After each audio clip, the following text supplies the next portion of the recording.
Segunda carta de Paulo à igreja de Corinto, capítulo 7, versículo 10, na versão que eu tenho aqui, diz o seguinte: porque a tristeza, segundo Deus, produz arrependimento para a salvação, que a ninguém traz pesar, mas a tristeza do mundo produz morte. Amém? Amém. Sente aí com a sua Bíblia aberta. Nossa igreja ADS, Assembleia de Deus, Madureira, ligada ao campo de Sobradinho, já há alguns anos vem trabalhando com temas anuais e subtemas mensais. E o tema anual da nossa igreja esse ano é o ano da celebração. Celebração fala de alegria, celebração fala de felicidade, celebração fala de vitória.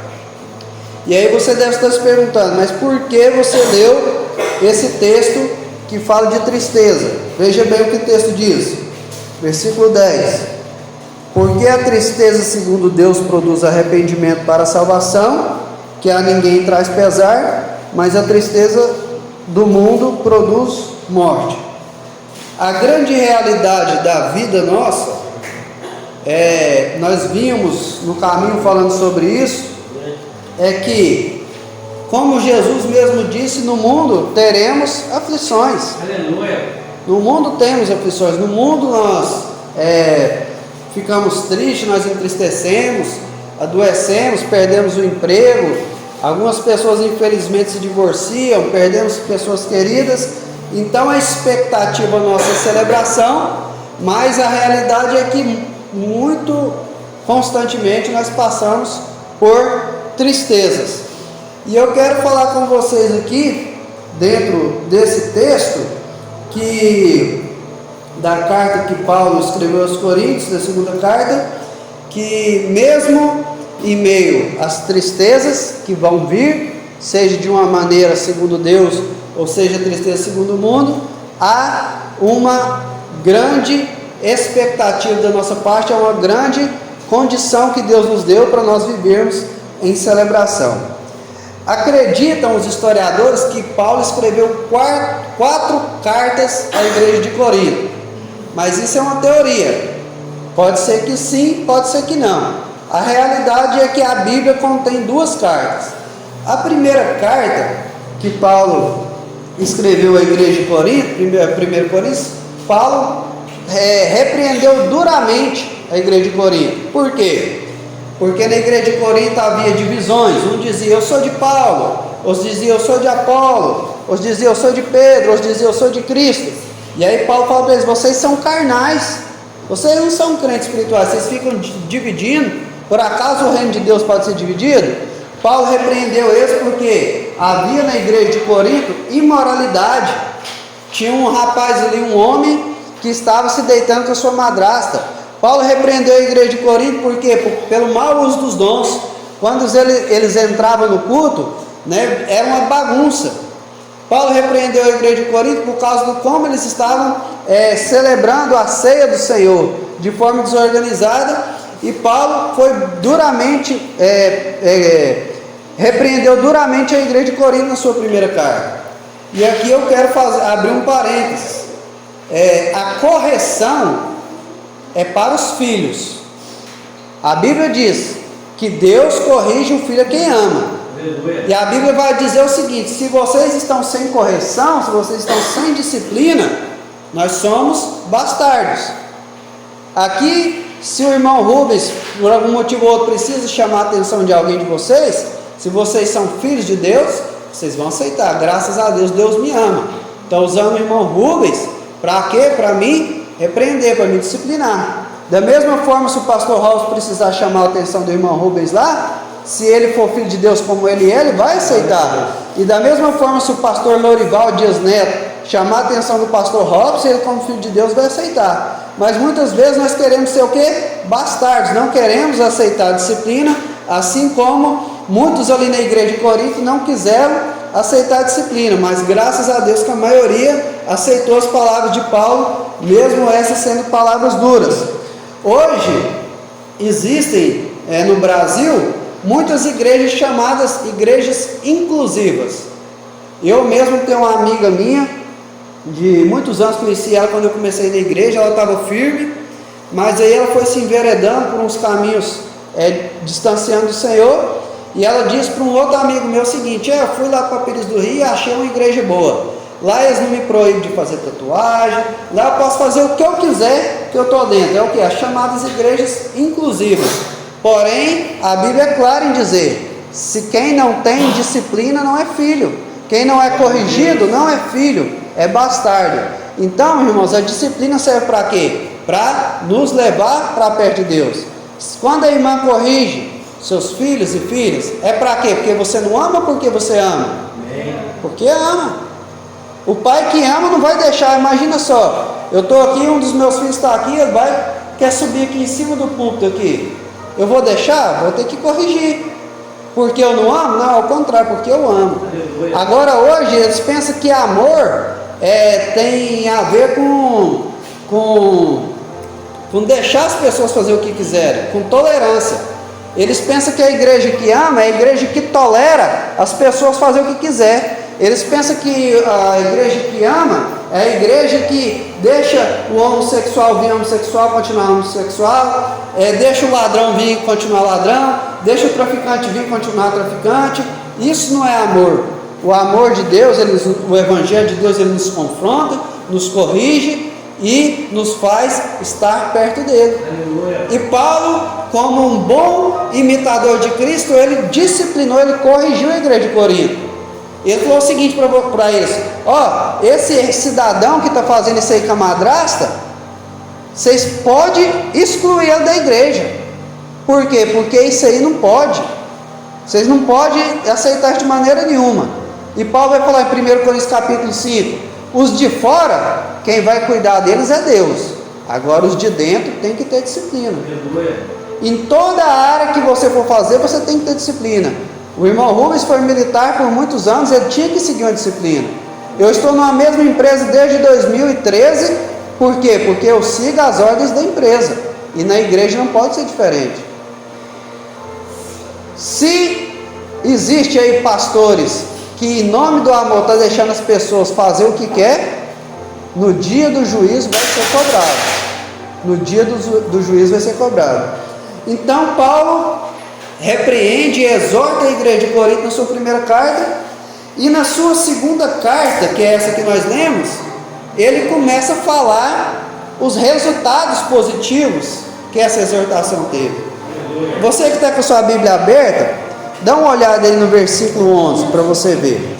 Na versão que eu estou aqui na Bíblia minha de papel, o versículo 11 vai dizer o seguinte, na Bíblia minha de papel: porquanto cuidado não produziu isso mesmo em vós, que, segundo Deus, fostes contristados, ou seja, entristecidos, que defesa, que indignação, que temor, que saudades, que zelo, que víntida. Só que essa versão aqui, ela é um pouco difícil de entender, por isso eu quero ler com vocês na NVT, a nova versão transformadora, esse versículo 11. Olha o que produziu a correção que Paulo teve ali com a igreja, olha o que produziu a repreensão da parte de Deus através de Paulo. Versículo 11 na versão NVT: vejam o que a tristeza que vem de Deus produziu em vocês. Trouxe dedicação, defesa de suas ações, indignação, temor, desejo de me ver, zelo e prontidão em punir a injustiça. Vocês mostraram que fizeram todo o necessário para corrigir a situação. Então, quando Paulo foi ali e repreendeu a igreja de Corinto na sua primeira carta, muitas pessoas ficaram tristes. Eles ficaram tristes, ficaram ali, meio que emburrados.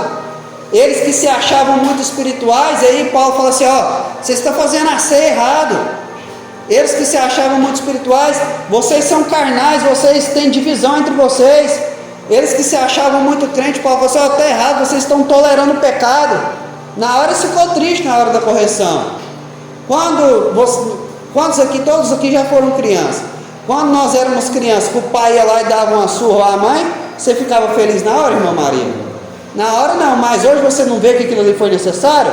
Foi exatamente o que aconteceu aqui com a igreja de Corinto. Quando Paulo corrigiu, eles ficaram tristes.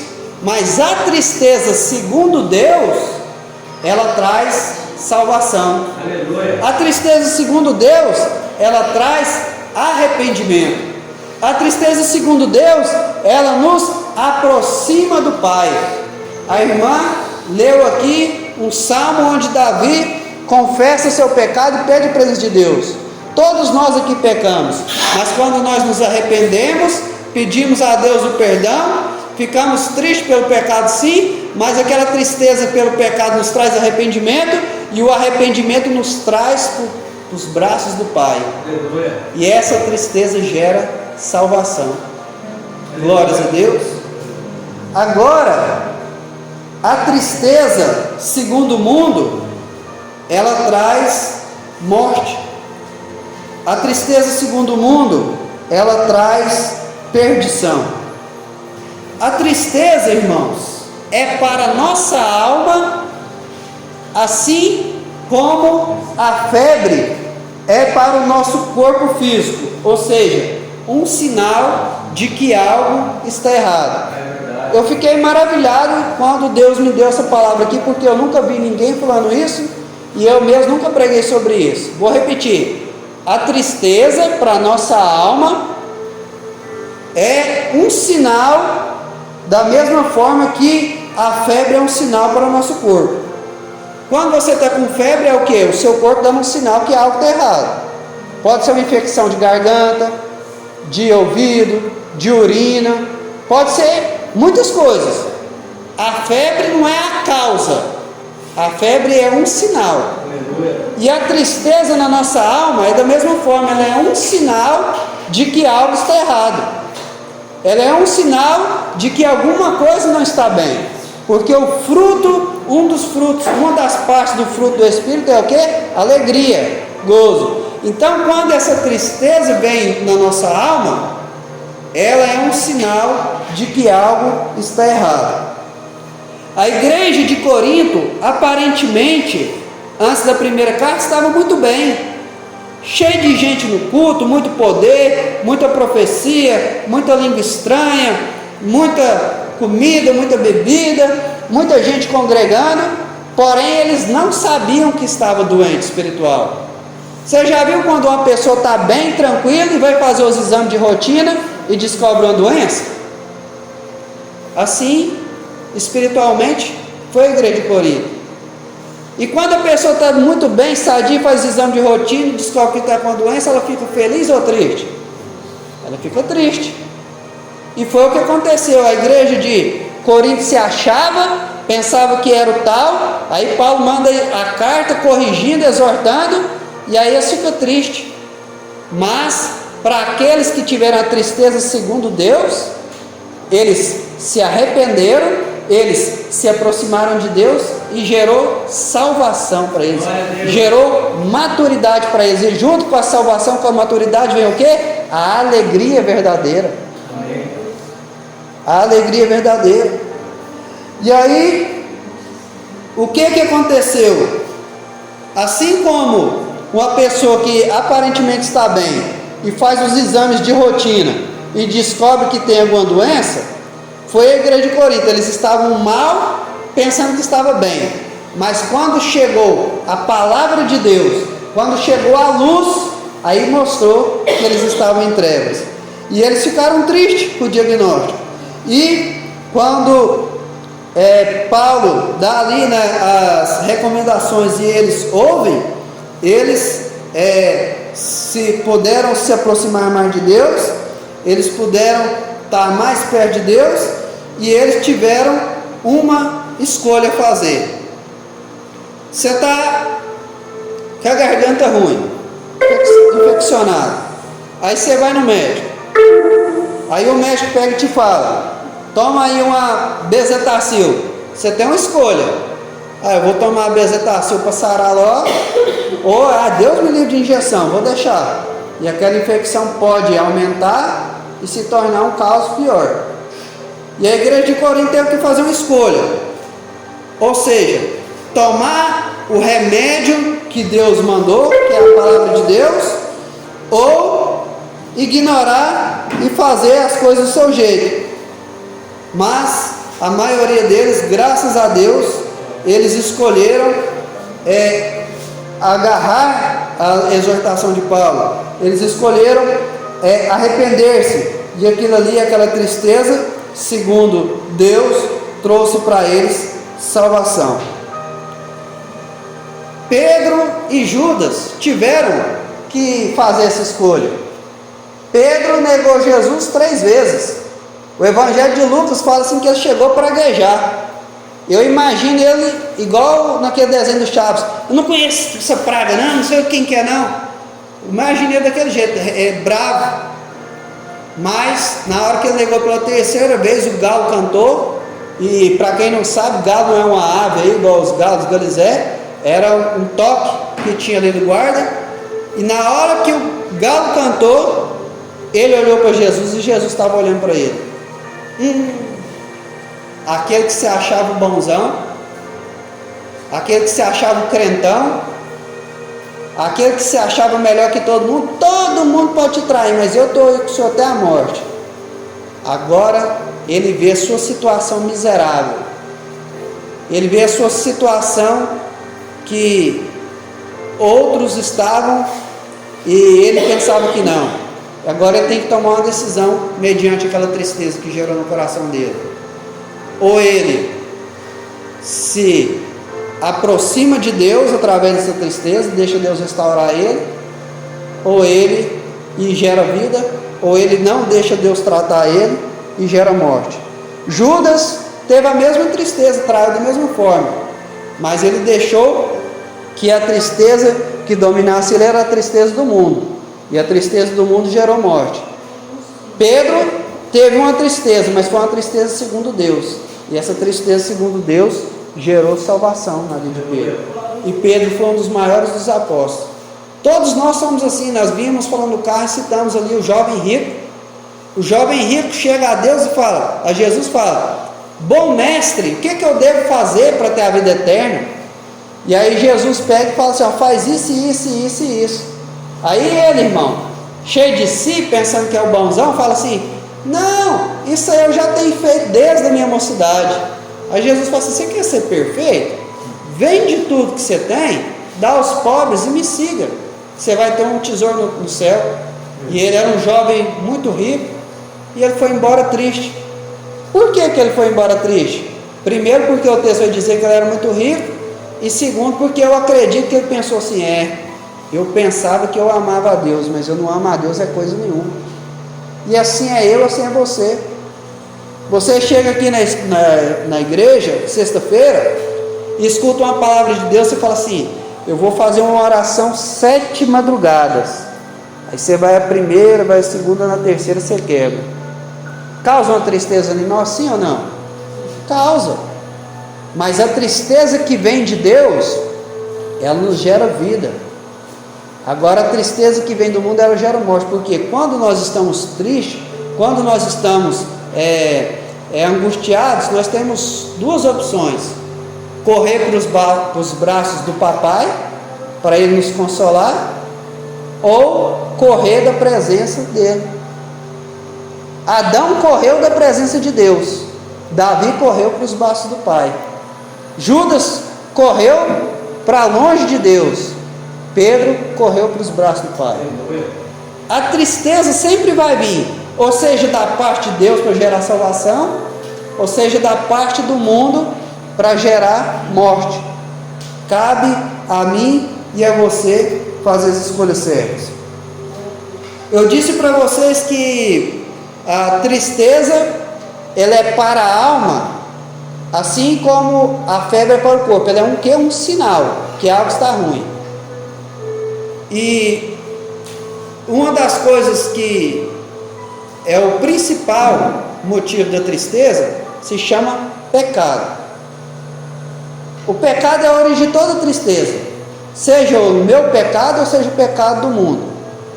Neemias estava bem, mas quando ele ouviu a situação de miséria que o povo de Israel estava, ele ficou o quê? Triste. ele chorou, ele jejuou, ele orou. Por quê? Por causa do pecado das pessoas. Nós estamos aqui bem, mas muitas pessoas estão se preparando com caixas e caixas de cerveja, comprando droga, fazendo muita coisa para o quê? Se entregar ao pecado. E isso tem que causar tristeza no meu e no seu coração. Nós vimos falando de uma notícia que rodou aí, vocês devem ter visto. Um pai, ele abusou da filha de 27 dias e matou ela. Isso aí tem que causar tristeza no nosso coração. Só que a tristeza que vem de Deus, ela gera vida. Por que a tristeza que vem de Deus, ela gera vida? Porque nós ouvimos isso e nós dobramos os joelhos e falamos assim: meu Deus, salva esse homem. Esse homem precisa demais do Senhor. Esse homem precisa ter um encontro com o Senhor. Ele não nasceu para isso. Ele não nasceu para fazer essas coisas. Agora a tristeza segundo o mundo mata uma praga dessa. Você tem que ir para a cadeia para sofrer e tal. Eu não estou aqui passando a mão na cabeça de ninguém. Eu estou falando que nós, muitas vezes, pensamos que o outro é merecedor de juízo, igual Pedro. Todo mundo aqui te nega, mas eu não nego. Mas quando nós temos um encontro com o Deus que é 3 vezes santo, aleluia, nós vemos as nossas misérias. Isaías tinha ai para todo mundo. Quando ele chegou e viu a visão, nem foi o trono, ele viu a visão do trono de Deus, ele falou assim: ai de mim, que sou pecador, sou um homem de lábios impuros, e habito no meio de um povo de impuros lábios. O que Deus fez quando ele reconheceu? Pegou o anjo, pegou com a tenaz e colocou brasas vivas na sua boca e sarou. Por quê? Porque ele reconheceu. E nós, meus irmãos, para sermos pessoas que celebram, para sermos pessoas que se alegram na presença de Deus, nós precisamos reconhecer que nós somos miseráveis. Nós precisamos reconhecer que nós somos pecadores. Nós precisamos conhecer que nós somos carentes da presença de Deus. E eu encerro essa palavra dizendo o seguinte: a tristeza sempre vai vir. Sempre a tristeza vai vir. Seja pelo meu pecado, seja pelo pecado dos outros, seja a tristeza que vem da parte de Deus, que Deus deixa nós sentir para chegar mais perto dele, ou seja a tristeza que vem da parte do mundo querendo nos matar. Ela sempre vai vir. Só que eu tenho uma boa notícia para mim e para você. Aleluia. Imagina a tristeza como um aperto. Um aperto. Você está perdendo algo, perdendo oportunidade de celebrar, perdendo oportunidade de alegria. Mas a perca, ela vai impactar a nossa vida dependendo do tamanho dela. Sim ou não? Se eu perder R$100, para mim é uma perca relativamente grande. Para uma pessoa que é bem mais pobre do que eu, é uma perca maior ainda, sim ou não? Porque de acordo com o que nós temos, você vai relacionar. Agora imagina o Elon Musk, que até esses dias para trás era o homem mais rico do mundo, tem não sei quantos bilhões de dólares. Se ele sair na rua e ele perder $1, uma moeda de $1, é uma perca, sim ou não? Mas ele vai perder o sono por causa dessa perca?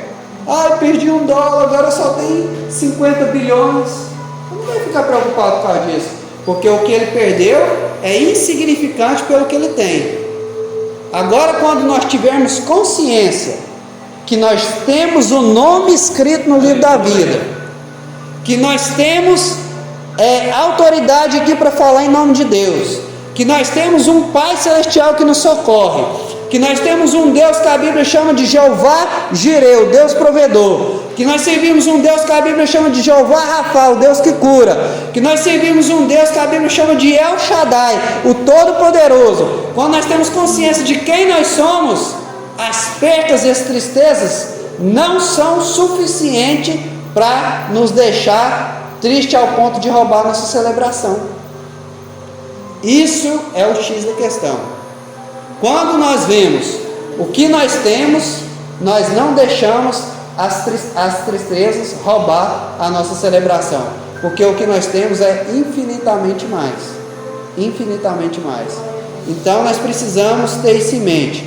Muitas vezes a gente vê pessoas deixando de celebrar o que tem e reclamando pelo que falta.